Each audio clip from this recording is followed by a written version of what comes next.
ही में खबर आया कि ईरान ने इजराइल के ऊपर अटैक कर दिया। तो अभी यूएसए ईरान को अटैक करेगा और फिर रसिया यूएसए के ऊपर अटैक करेगा।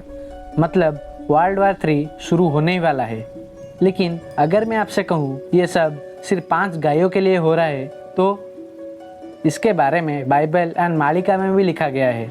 ये 5 गाय अभी इजराइल में है और इसकी वजह से पूरा इस्लाम कम्युनिटी इजराइल के अगेंस्ट है, क्योंकि इन गायों का नाम है red हाइफर्स। They have built the altar on the Mount of Olives. America से इसराइल में लाए जाने वाली सुर्ख गाय को जिसे थर्ड टेंपल बनाने के लिए ज़िबा किया जाने वाला है। 24 अप्रैल के बाद मस्जिद अक्सा को गिरा दिया जाएगा। Red heifers. Red heifer। The red heifer sacrifice.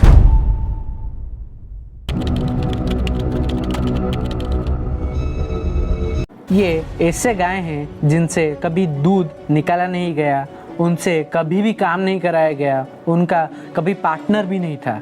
इन गायों को इजराइल एज ए सैक्रिफाइस लाया गया है by ultra nationalist Jews. According to Old Testament, Al Aqsa एक इस्लामिक होली साइट जो कि हजारों सालों से खड़ा है, उसके बनने से पहले वहाँ पर 2 टेम्पल हुआ करता था। मतलब पहला टेम्पल 1000 BC से लेकर 586 BC तक था, फिर दूसरा टेम्पल 515 BC से लेकर 70 AD तक था और फिर अल अक्सा को बनाया गया। तो अब सैक्रिफाइस पे आते हैं। जैसे सब सैक्रिफाइसेस के रूल्स होते हैं, ठीक वैसे ही इस सैक्रिफाइस का भी बहुत ही कॉम्प्लेक्स रूल्स है।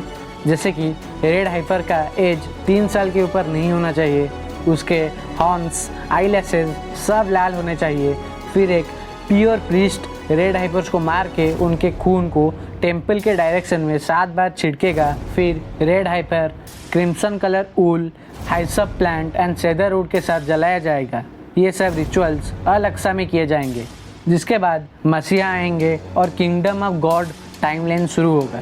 एक अल्ट्रा नेशनलिस्ट ज्यू ऑर्गेनाइजेशन के हिसाब से तीसरा टेम्पल तब तक नहीं बनेगा जब तक अल अक्सा टूट नहीं जाता। तो अगर पूरा सिचुएशन को देखा जाए, ज्यूइश अल अक्सा को तोड़ेंगे फिर टेम्पल बनाएंगे, पर अल अक्सा हजारों सालों से वहाँ पर खड़ा है और वो इस्लाम का 3rd होलीएस्ट साइट है।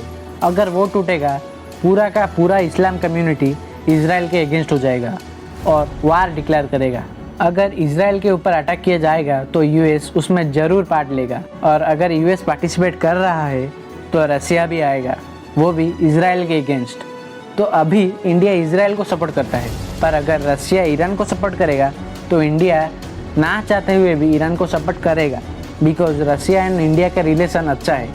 पर अगर इंडिया इजराइल के साथ खड़ा होता है तो इंडिया लगभग हर साइड से इस्लामिक कंट्रीज से घिरा हुआ है, तो इंडिया के ऊपर भी अटैक्स किए जाएंगे। मालिका में ये लिखा गया था कि 13 इस्लामिक कंट्रीज़ इंडिया के अगेंस्ट वार करेंगे, तो वक्त बहुत ही करीब है शायद। और बाइबल में लिखा गया था every country will rise up against Israel. और अगर अल अक्सा तोड़ा गया तो ये बात भी सच होगी शायद से।